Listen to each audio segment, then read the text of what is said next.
Well, hello, it's Cliff here from Down Under, and I'm back riding the ThreadExpress. Did you see my last video introducing this thread milling attachment?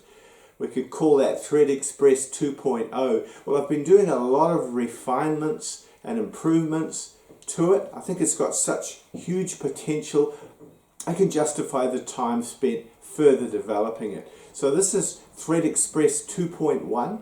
People are just calling it ThreadExpress, so let's call this ThreadExpress 2.1. And I've made a lot of improvements. I think its main application will be on a conventional Bridgeport style turret milling machine, and that really means that I needed to shift the hand wheel from the end to this position.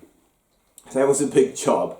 And also I could take advantage of shifting the hand wheel and put in a ratio of 4:1, which means a much better speed control for thread milling. Because you're cranking it by hand, it's much better to have that reduction there. Also, I put in an internal indexing plate that allows, tricky to do this from behind, but allows me to engage a little locating pin internally into different 30-degree locations so that it can be used to machine hexagons and squares and 30-degree increments for knobs and so on. I've made other improvements, including a disengagement mechanism so that the helical feed can be disengaged just to allow plane rotation, and put a smaller high capacity 4-inch chuck on it, and other internal improvements.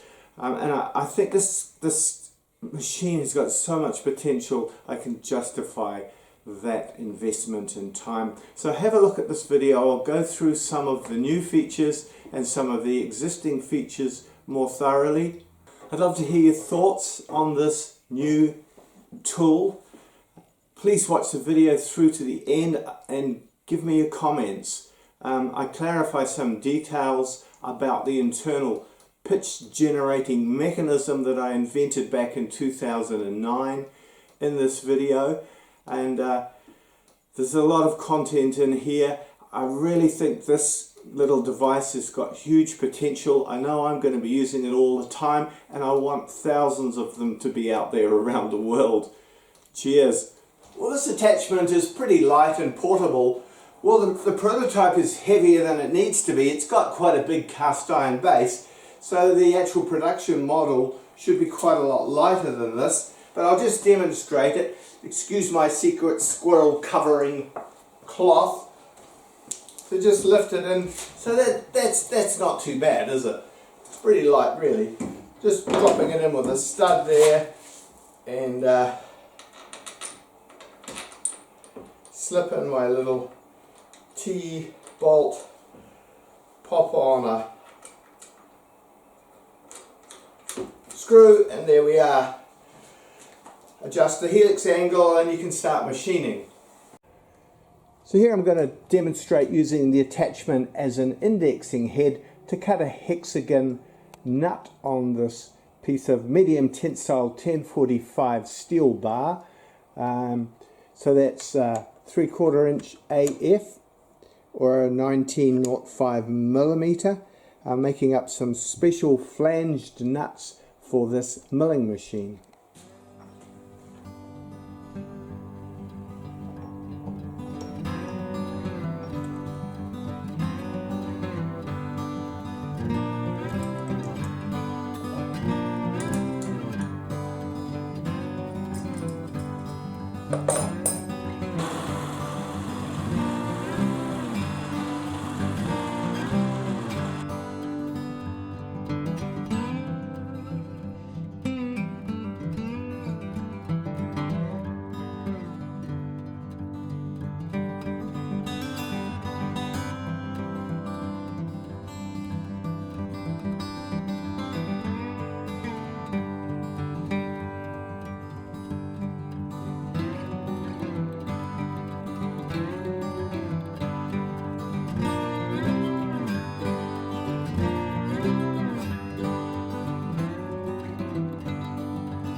So in this setup I'm just cutting the hexagon. I could actually machine the hole with a drill and put on the chamfers with a chamfer mill and saw it off in a saw and completely finish it in the mill, but I'm picking most people that have got a mill have also got a lathe, and it's slightly quicker to do those machining operations in a lathe. Of course it doesn't need to be that accurate for a hexagon nut, but there'll be other applications for this attachment where accuracy is important. So just to show you, I'm getting exactly 19 millimeters AF on all of those across the flats.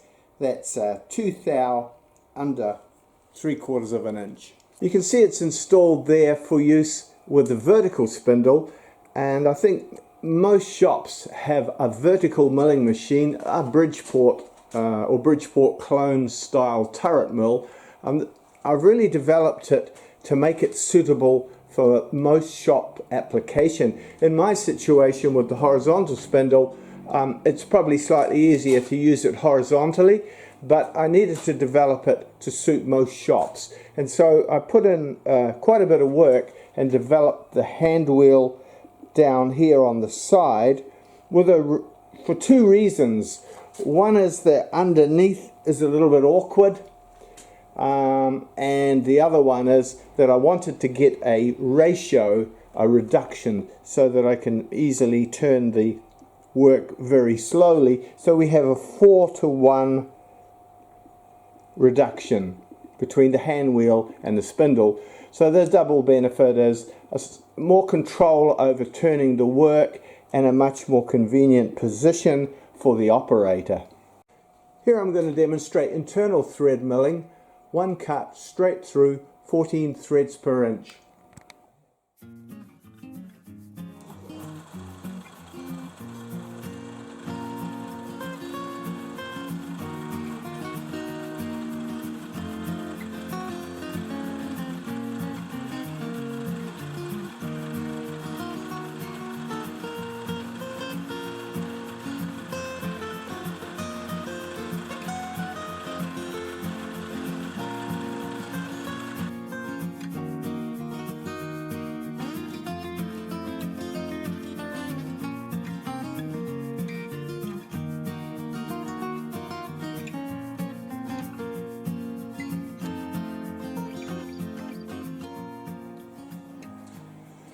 So that went really well. It's cut a lovely thread, 716 UNC, about a 43 thou depth of cut, 14 threads per inch.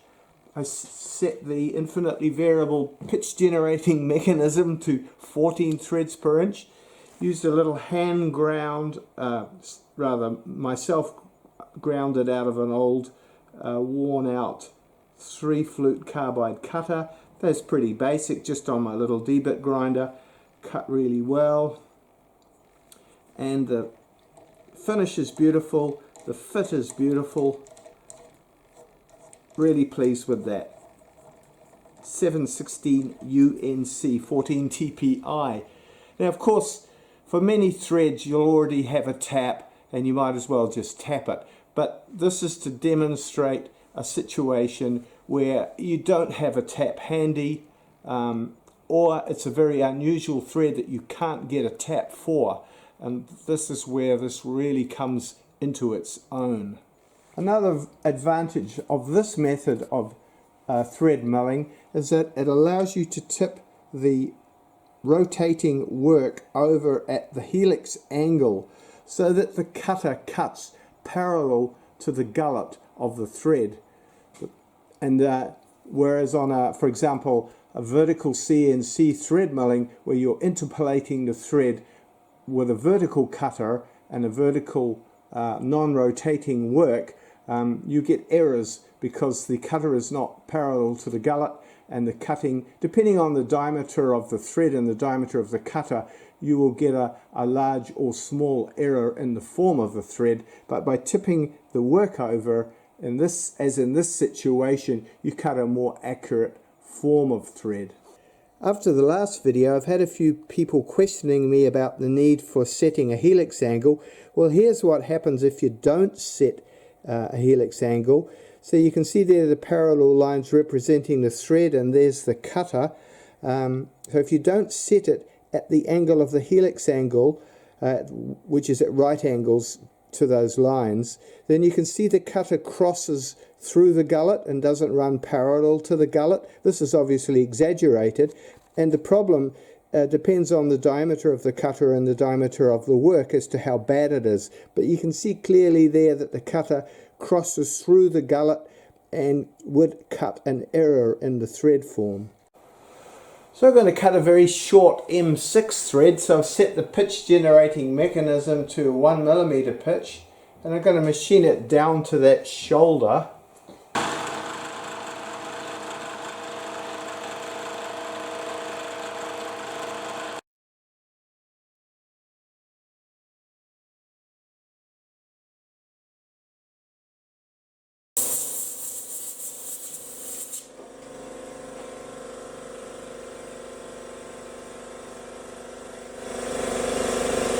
Beautiful.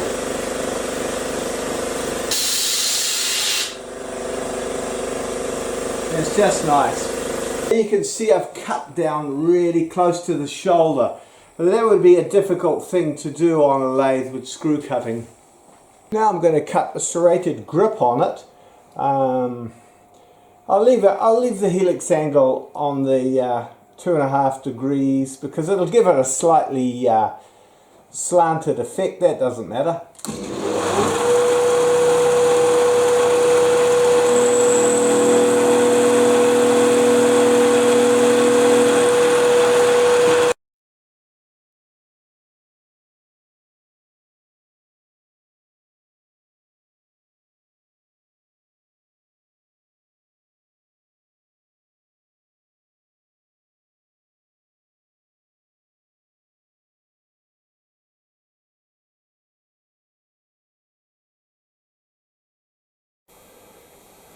Let's have a look at that little retention knob.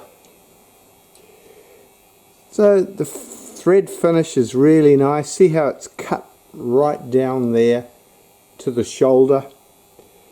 And we've got our skewed scallops. It's a little thumb grip. I'll show it to you in its application in a minute. So all of these tests are coming out really well. Machining hexagon nuts with threads. Can machine bolts all in the one setting, the thread and the hexagon. And from the previous video, tests such as machining a very small slender 3mm screw that's less than 1/8 of an inch with thread milling, much lighter machining loads than you get with screw cutting. Larger parts that are made out of 4140, a much bigger part here. So all the tests are going excellent, and I'm realizing more and more what a versatile machine this is, and I have to keep promoting it and developing it until it finds a manufacturer, because there's a real place in the market for this. So most of these parts that I'm making, I'm trying to think of a use for them. It's difficult just to make parts that are only test parts that have no real function. So I'm sort of vaguely finding things to make. That's a retention thumb screw that allows me to use this clutch so that I can rapid the Z up and down on the milling machine. This thread milling attachment can generate a very accurate thread. I showed in the last video that with a long thread, with a long travel dial indicator measuring the pitch, and have a look at that video if you're interested in that side of it. Cutting an accurate pitch thread over a long length is problematic, especially for small diameter threads. They're difficult to cut by conventional methods. You know, I've done a lot of thread cutting over the years, and I know that if you've got to cut a long thread, for example, a very small diameter thread, that's got to be accurate over the length in its pitch. That's a difficult thing to do. Unless you have an automatic CNC lathe, if you have to machine it in a conventional shop with manual machines, you've got a real problem cutting an accurate small diameter thread. You can do it in a lathe with a center, but the problem with single point threading a long slender thread is that the tool pressure is high and you get a lot of work deflection and errors unless you're highly skilled and have highly sharpened cobalt high-speed steel tools. You've got to run it really slow because you've got to switch it off, disengage before you get to the shoulder. Takes a long time and it's really difficult to do a good job. So you might think, well, let's just back off a bit here. Just use a split die, you know, a high-speed steel split die. Put it in a guided holder and run that in the tailstock, and you can cut your small threads like that in a lathe. Well, it doesn't do that good a job. Have you ever really measured it closely? The problem with a split die, if you're cutting high tensile steel or stainless steel, and let's face it, usually fasteners need to be made out of tough materials because they're highly stressed components, then the die becomes quite blunt. It's quite an expensive thing, a high-speed steel die, and it gets blunt on its cutting edge. And after a while, they're not very long, after a couple of parts in high tensile or stainless steel, what happens is the cutting edge gets dull and it resists cutting. You've really got to force it to get it started, and it doesn't want to cut. It's holding back, and over a length, the pitch starts getting out. You start getting errors in the pitch, and that might not be a problem if you're just running a thread on something for a nut which has got very short length of engagement. But if you need a long length of engagement, for example, for a precision adjusting screw that goes in over a long length, and you're going to have problems. You're going to get halfway in and the thread's going to bind up because you've got errors with your pitch running out. So you can see there's a problem making long slender threads in a manual workshop with just a lathe and dies and so on. The thread milling beautifully solves these problems because it gives you an accurate pitch, and the surface speed of the thread milling process is high. It cuts it quickly, and the deflection of the part is much less. Here I'm going to machine a long thread on this adjusting screw. This is an ideal application for thread milling because it needs to be an accurate thread with a good surface finish.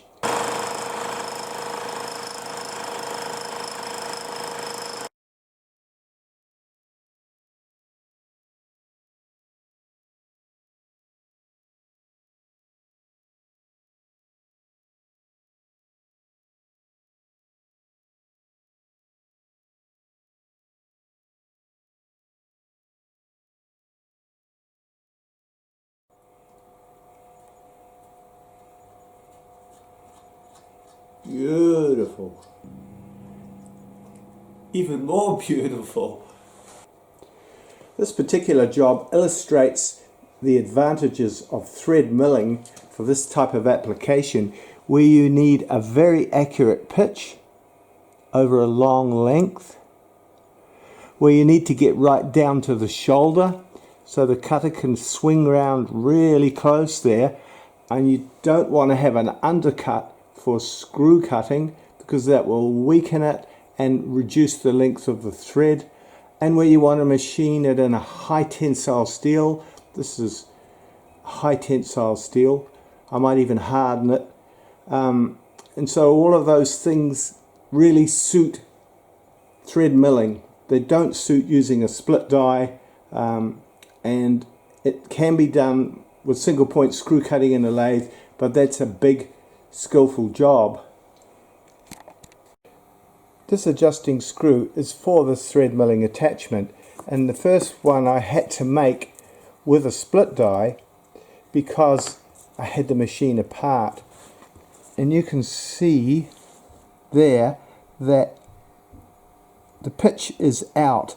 Because it's high tensile steel, the split die was resisting and holding back, and slowly the pitch went out. Even over that length, you can see it's out quite a bit, and over that full length it was just out too far, and it just bound up in the thread because it's engaging full depth, and I had to actually machine away this clearance portion in order to get it to go at all. But with thread milling, I've got the full length now, and I can replace that part. It's very hard to get the camera angle just right and the light just right. There's a long round thread as a gauge, the tap, and you can see the match-up is really good.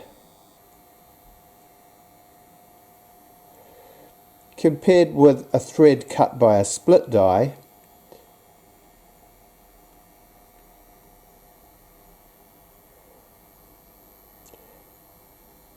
see the error there?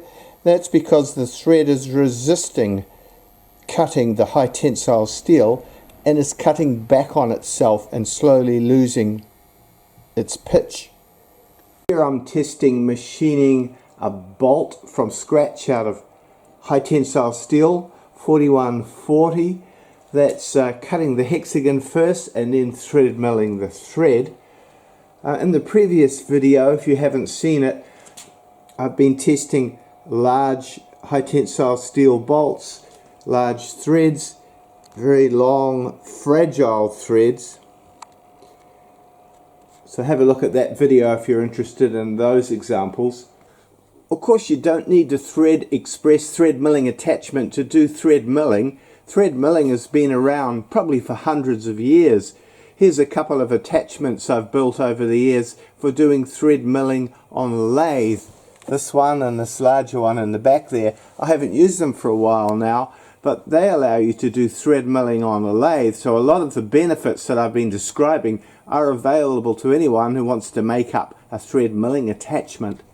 I've read a few negative comments about my efforts on some forums online, and I want to be clear that it's not important to me whether I am the inventor of this product or not. What I'm doing is combining three different things: the existing technology of thread milling that's been around for a very long time, into a small, easily installed attachment for a milling machine.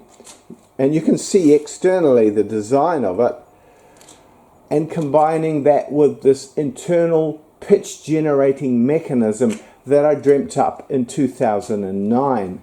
And it's possible that that design for that internal pitch generating mechanism has been designed by someone previously. As far as I'm concerned, it's new to me. I dreamt it up back then. But if it's shown that someone else has designed it previously, then I'm quite happy about that. I'm not precious about who came up with it originally. Then I will have just reinvented it. I'll tell you a very interesting little story about that dreaming up of the design. I woke up in the middle of the night with this crazy mechanism in my head, and I thought about it for a minute and thought, no, that wouldn't work. What a crazy dream that was. And so I went back to sleep, and I woke up again, and the mechanism was back again. I thought, why am I dreaming that? It wouldn't work. It's clearly illogical. But in the morning I remembered it, and I thought, well, are you sure it wouldn't work? And I sketched it up and thought about it for a while. I thought, well, maybe it would. And so I made a little mock-up out of what they call in the UK a Meccano set. You have them in America, I think they're called erector sets. And sort of replicated the basic function of the mechanism with this Meccano set. And I thought, I actually think this mechanism might work, as bizarre as it seems to the logical mind. So I phoned up a friend of mine, a very bright mechanical engineer. He's got a degree in engineering. He can develop formulas, super bright guy. And I explained about this crazy dream and this crazy idea. I said, do you think it would work? And he said, no, that will never work. And I said, yeah, that's what I thought too, but I made a little prototype out of Meccano and I've sketched it up and I'm sort of thinking it might work. And he said, well, hang on a minute. And he got a bit of paper out and sketched it. We talked about it for a while on the phone. He said, you know what, I think it actually would work. So I thought, right, I've got to make a prototype. And that's when, back in 2009, I made a prototype of the ThreadExpress pitch generating mechanism. It's purely mechanical. There's nothing electronic or electrical in it. There's no transducers or digital readouts. It's purely mechanical. It allows you to set any pitch threads per inch or millimeter pitch within its range very accurately, and an infinite number of threads. I thought this is a really useful little pitch generating mechanism, and so I built it into the original ThreadExpress 1, which was a portable thread machining machine.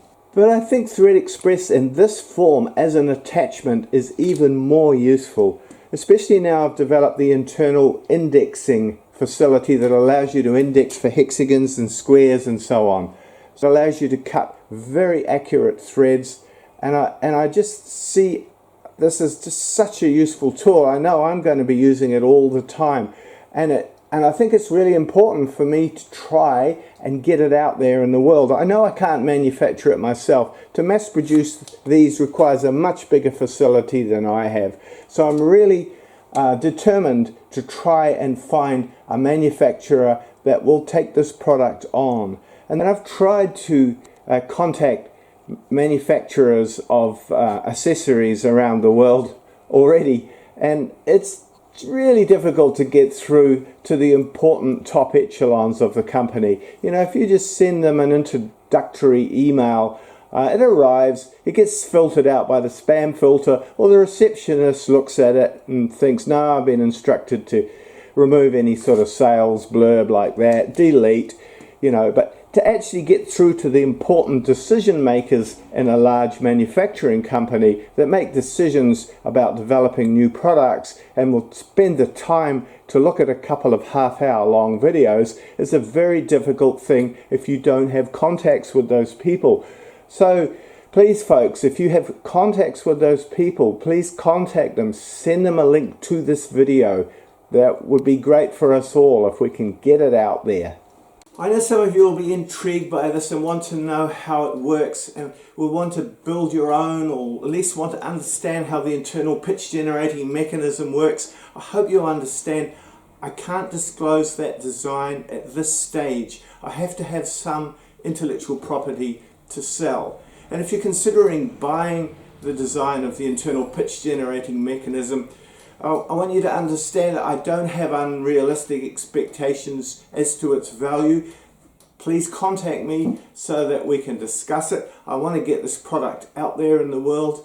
I've been involved in many projects over the years. I've invented different products. Some of them I've patented and taken through to market. Some have been very successful. Some have been average successful, and some have been unsuccessful, and I know that it's a very difficult journey. I don't have unrealistic expectations as to the value. I mainly do it for the love of it. So please also have a look at the other video, ThreadExpress 2.0, which is the in its simpler form, but there's a lot more content in there about this invention. If you're interested in it, I'll put a link in the description below. Well, thanks for watching that video right through to the end. I think you can see this has got huge potential for so many workshops around the world. But the difficulty is to contact those manufacturers, the decision makers that choose new products. I'm going to try really hard now I've got this video to approach those people. But if you have any contacts with those key people in manufacturing companies, please pass this video link on to them. If you found this video useful, please like and subscribe. That will expand its viewing audience and it'll spread around the world. Hopefully this will catch on. Cheers.